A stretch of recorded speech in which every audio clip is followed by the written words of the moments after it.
Hello बच्चों, स्वागत है आपका इस वीडियो में। इस वीडियो में हम क्लास 9th का यूपी बोर्ड मैथ्स का चैप्टर 1.2 सॉल्व करेंगे। ठीक है, तो सबसे पहले हम देखते हैं पहला क्वेश्चन। नीचे दिए गए कथन सत्य है या असत्य, कारण के साथ अपने उत्तर दीजिए। इसमें पहला है प्रत्येक परिमेय संख्या एक वास्तविक संख्या होती है। तो इसको हम लिखेंगे कि ये सत्य है, क्योंकि अपरिमेय संख्याएं और परिमेय संख्याओं के समूह क्योंकि अपरिमेय संख्याएं और परिमेय संख्याओं का समूह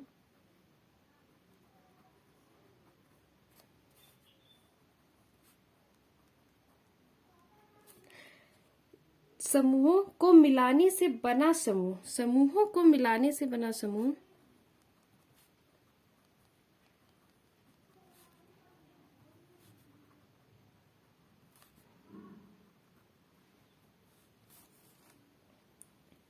वास्तविक संख्याओं का समूह कहलाता है।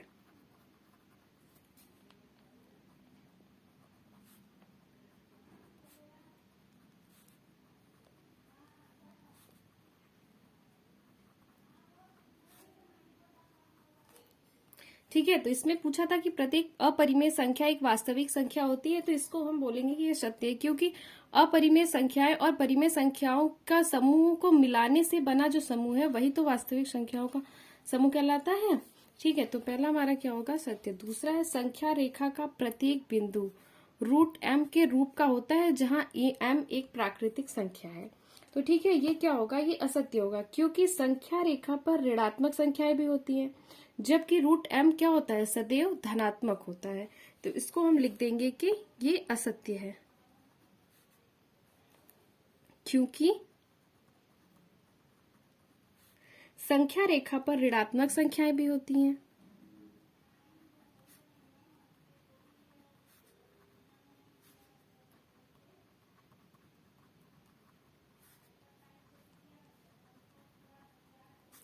ऋणात्मक संख्याएं भी होती हैं और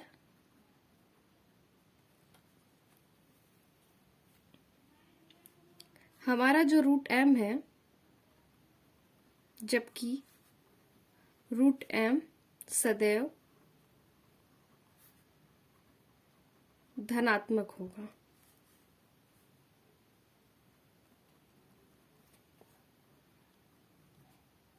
ठीक है, तो हमारा दूसरा जो होगा वो क्या होगा, असत्य। और अब हम तीसरा क्वेश्चन देखते हैं कि प्रत्येक वास्तविक संख्या एक अपरिमेय संख्याएं होती है। तो इसको हम क्या बोलेंगे कि ये भी असत्य है, क्योंकि वास्तविक संख्याओं के समूह में परिमेय संख्याएं भी होती हैं। इसलिए हम ये नहीं कह सकते कि प्रत्येक वास्तविक संख्या एक परिमेय संख्या है, क्योंकि उसमें तो वो अपरिमेय संख्याओं के साथ साथ परिमेय संख्याएं भी होती हैं। इसलिए ये क्या होगा, असत्य होगा।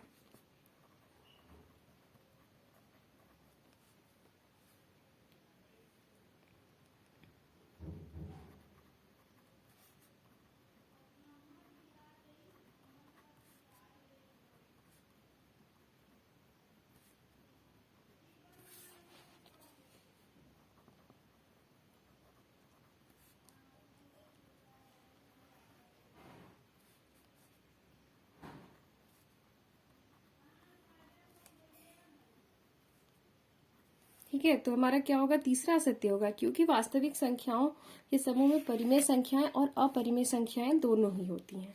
ठीक है, तो हमारा ये पहला क्वेश्चन कंप्लीट हो गया। अब हम सेकंड क्वेश्चन देखेंगे कि क्या सभी धनात्मक पूर्णांकों के वर्गमूल अपरिमेय होते हैं? यदि नहीं, तो एक ऐसी संख्या के वर्गमूल का उदाहरण दीजिए जो एक परिमेय संख्या होगा। तो हम इसमें क्या बोलेंगे कि नहीं, सभी धनात्मक संख्याओं का वर्गमूल अपरिमेय नहीं होता है।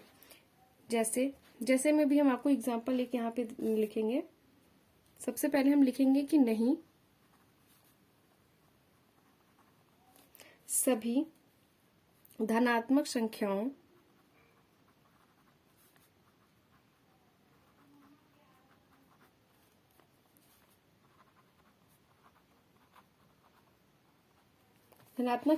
का वर्गमूल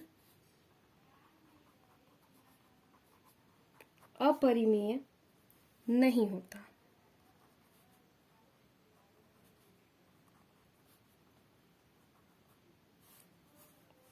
अब जैसे में देख लीजिए, √9 है, इसका वर्गमूल क्या होगा? 3 होगा, और 3 क्या है? एक परिमेय संख्या है।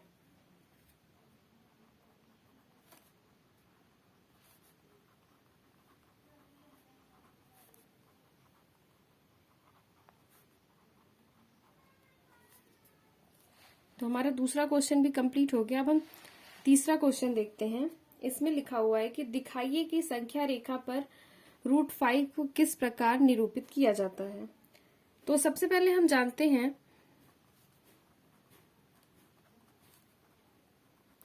कि 5 को हम क्या लिख सकते हैं? 4+1, क्योंकि 4+1 ही तो 5 होता है। तो हम यहाँ पे 4 को 2 का स्क्वायर और 1 को 1 का स्क्वायर लिख सकते हैं, क्योंकि 2 का स्क्वायर ही तो 4 आएगा और 1 का स्क्वायर 1 ही आएगा। उसके बाद हम सबसे पहले पहला नंबर डालते हैं और एक संख्या रेखा लेते हैं। हम यहाँ पे एक संख्या रेखा बनाएंगे OA।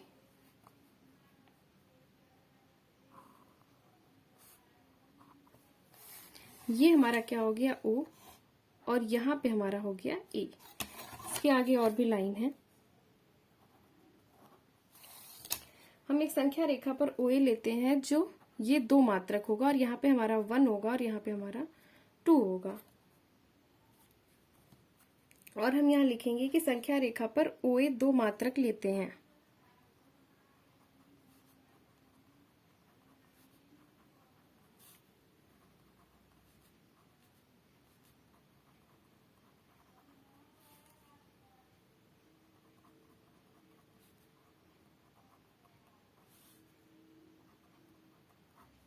तो हमने यहाँ पे OA 2 मात्रक ले लिया। अब दूसरा हम क्या करते हैं कि OAM, यानी O हमारा A है और M A यहाँ पे है, और हम एक M इससे बनाते हैं। ये हमारा क्या हो गया? M। और यहाँ पे O एंगल OAM हम इक्वल टू 90 डिग्री करते हैं, जो ये एंगल है, और ये हमारा 90 डिग्री है। बनाते हैं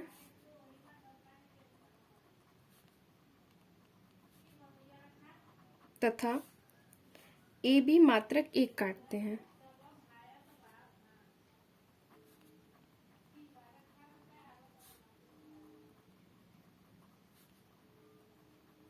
हम मान लेते हैं कि यहाँ पे मात्रक 1 है, और ये हमारा क्या हो जाएगा? B। अब हम O और B को मिलाते हैं। एक डॉट लाइन से हम इसे मिला लेते हैं, और यहाँ पे लिख लेंगे कि OB को मिलाया।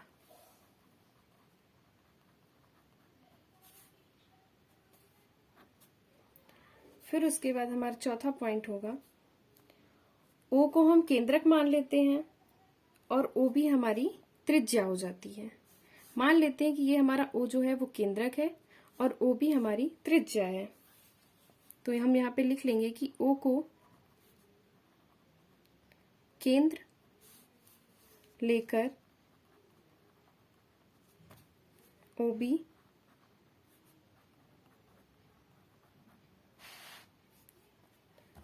त्रिज्या से चाप लगाते हैं।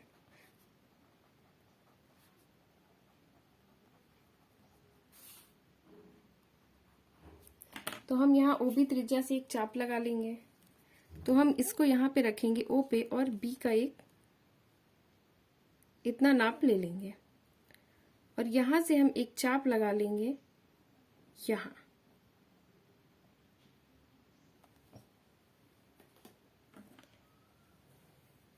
जो हमारी संख्या रेखा P पर काटती है। जो संख्या रेखा को P पर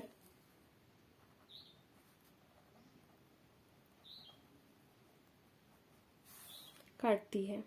अब हम यहाँ लिख सकते हैं कि OB बराबर, क्योंकि ये जितना यहाँ पे है उतना ही ये यहाँ से है, तो अब OB बराबर OP लिख सकते हैं।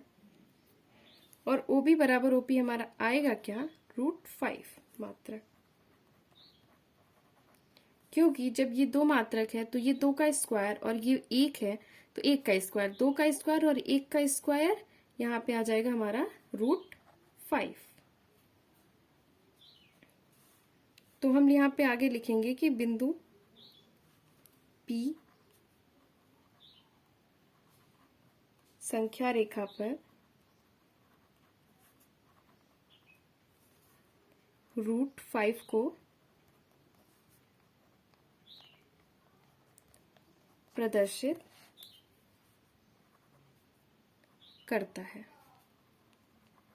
ठीक है, क्योंकि जब OB और OP बराबर है और OB हमारा √5 होगा, हम देखेंगे कि जब ये इतना 2 है और इतना 1 है तो 2 का स्क्वायर हो गया 4 और 1 का स्क्वायर हो गया 1, और इसको हम मिलाएंगे तो यहाँ पे हमारा √5 हो जाएगा। अब हम लास्ट क्वेश्चन देखते हैं, क्वेश्चन नंबर 4।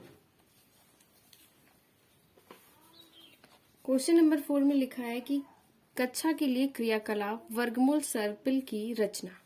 कागज की एक बड़ी सीट लीजिए और नीचे दी गई विधि से वर्गमूल सर्पिल की रचना कीजिए।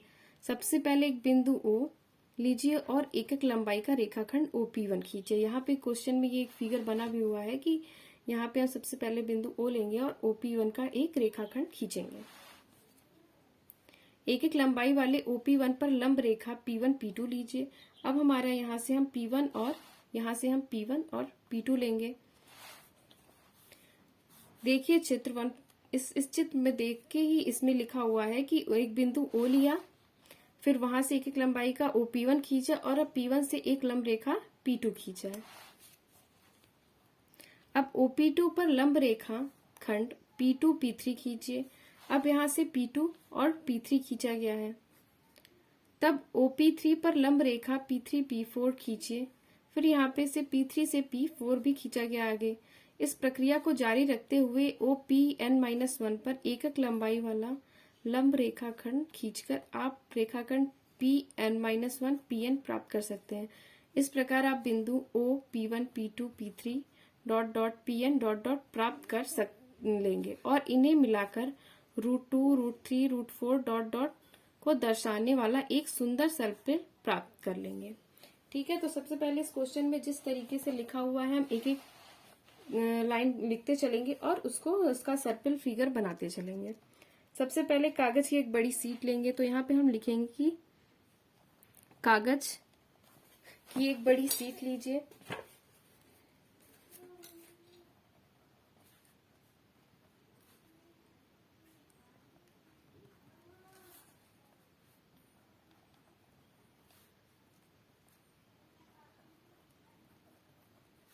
कागज की एक बड़ी सीट लीजिए। इस पर क्वेश्चन में जो जो लिखा है जहां पे जैसे वो हम उसी तरीके से लिखते चलेंगे और करते चलेंगे। तो सबसे पहले यहाँ पे हमने लिखा कि कागज की एक बड़ी सीट लीजिए। इस पर सर्वप्रथम एक बिंदु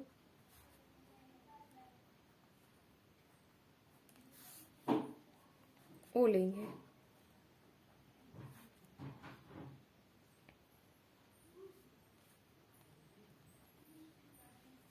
जिससे एक एक लंबाई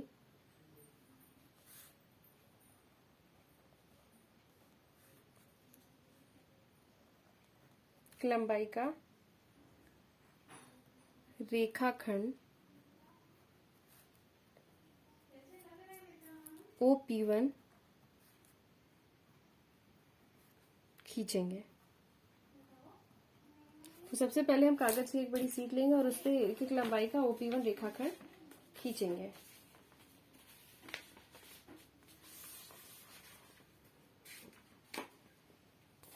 तो हमने कागज की एक सीट ली, उस पे हम सबसे पहले क्या करेंगे, एक बिंदु लिया O। अब हम O से एक एक लंबाई का क्या खींचेंगे, OP1।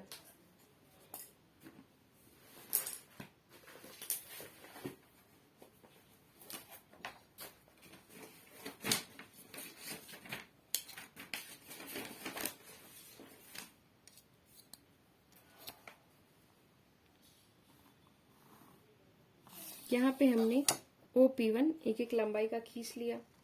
उसके बाद हमने क्या लिखा है कि जिससे एक एक लंबाई का रेखाखंड OP1 खींचेंगे, उसके बाद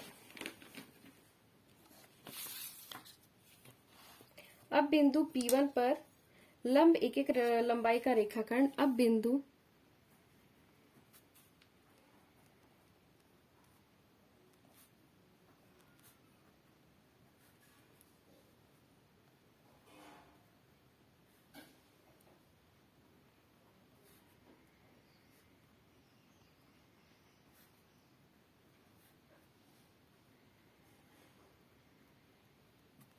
रेखाखंड P1 P2 खींचेंगे।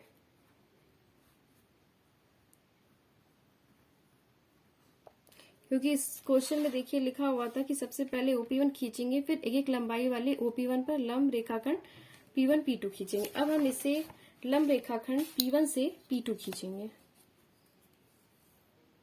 तो ये हमारा आ गया ये P1 से P2, और हम इसको यहां से मिला लेंगे।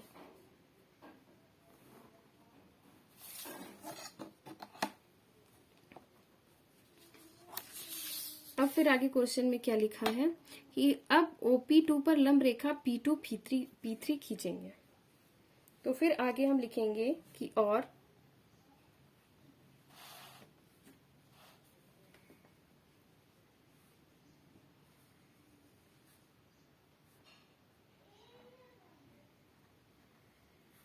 OP2 को मिलाया। सबसे पहले हमने OP2 को मिलाया, तो हम उसको सबसे पहले लिखेंगे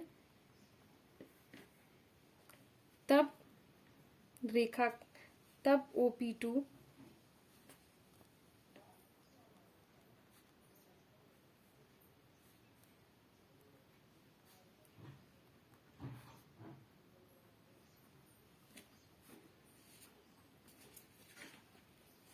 देखिए यहाँ पे लिखा था कि √2, √3, √4 को दर्शाएगा।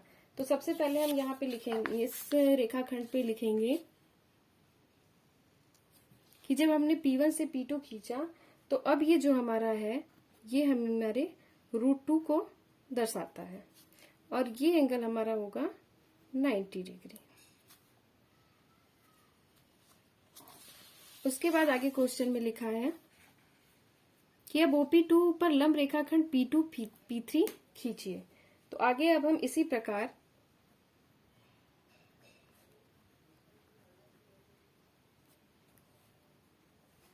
बिंदु P2 पर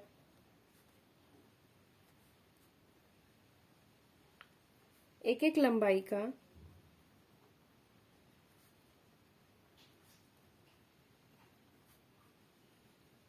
रेखाखंड P2 P3 खींचेंगे, और फिर P3O को मिलाएंगे।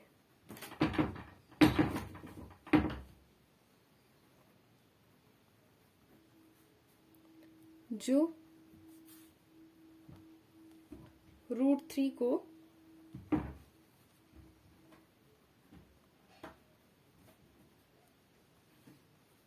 दर्शाता है।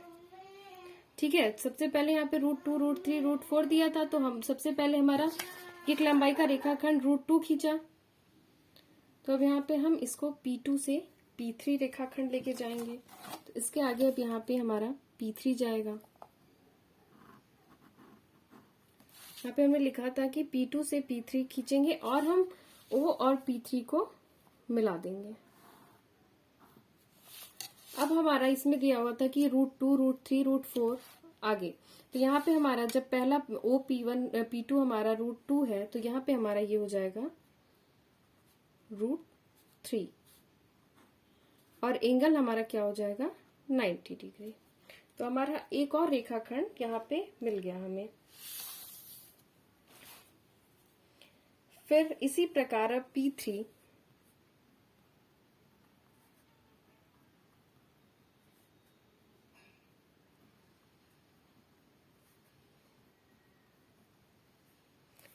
पर लंब एकक लंबाई का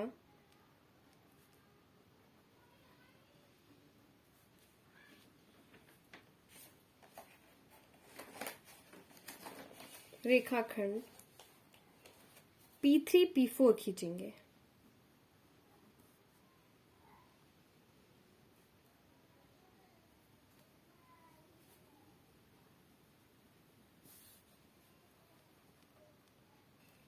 तो अब हम यहाँ पे P3 से P4 खींच लेंगे। ये सारे हमारे जो होंगे ये सब 90 एंगल होंगे। हम 90 एंगल पे ही अगला खींचते चलेंगे। यहाँ पे हमने यहाँ P4 खींच लिया रेखाखंड P3 से P4। अब हम लिखेंगे आगे कि तथा P4 O को मिलाया।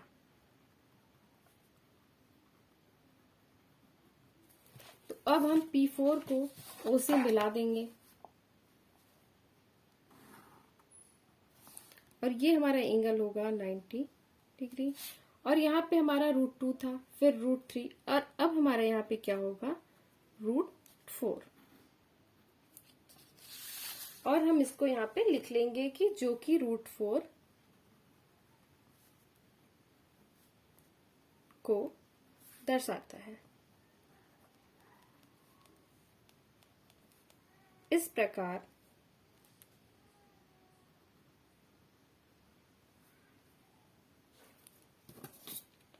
आगे हम चाहे तो √4 के बाद √5 ले जाएं। ये हमारा होगा जब यहाँ पे P5 हो जाएगा तब यहाँ पे √4 के बाद ये √5 जाएगा।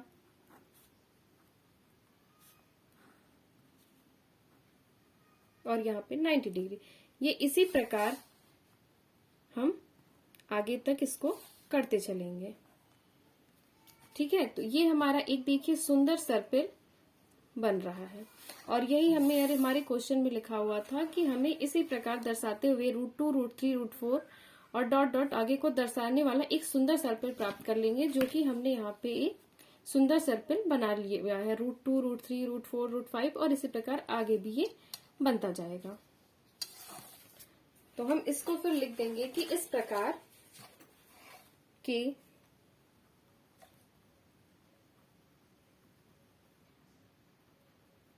क्रियाकलाप द्वारा हमें √2 √3 √4 और डॉट डॉट दर्शाने वाला एक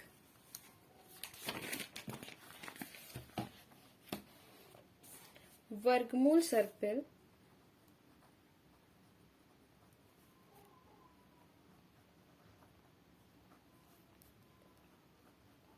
प्राप्त होता है, जो कि यहाँ पे हमने बना लिया है। ठीक है, तो इस प्रकार क्वेश्चन में जिस तरीके से लिखा हुआ था कि सबसे पहले हम क्वेश्चन में लिखा हुआ था कि सबसे पहले एक बिंदु ओ लीजिए, तो हमने सब एक बिंदु ओ लिया। फिर उसके बाद इसमें लिखा है कि एक लंबाई का रेखाखंड OP1 खींचिए, तो हमने यहाँ से O से एक OP1 खींच लिया। एक लंबाई वाले OP1 पर लंब रेखाखंड P1 P2 खींचिए, तो हमने यहाँ से P1 से P2 तक एक रेखाखंड खींचा और फिर इस P2 को O से मिला दिया, जो कि √2 को दर्शाता है। फिर अब OP2 पर लंब रेखाखंड P2 से P3, फिर हमने यहाँ पे P2 से P3 खींचा और जो कि P3 को फिर हमने O से मिलाया और ये √3 को दर्शाता है। फिर इसमें लिखा था कि OP3 पर लंब रेखाखंड P3 P4 खींचिए, फिर हमने P3 से P4 पे खींचा और फिर इसको O से मिलाया, जो कि हमारा √4 को दर्शाता है। इसी प्रकार हमने आगे P4 से P5 खींचा और O से मिलाया, जो कि √5 को दर्शाता है। इस प्रकार हमने एक सुंदर सर्पिल प्राप्त कर लिया। ठीक है बच्चों, आज की वीडियो यहीं समाप्त होता है। अगले वीडियो में हम 1.3 सॉल्व करेंगे। Thank you.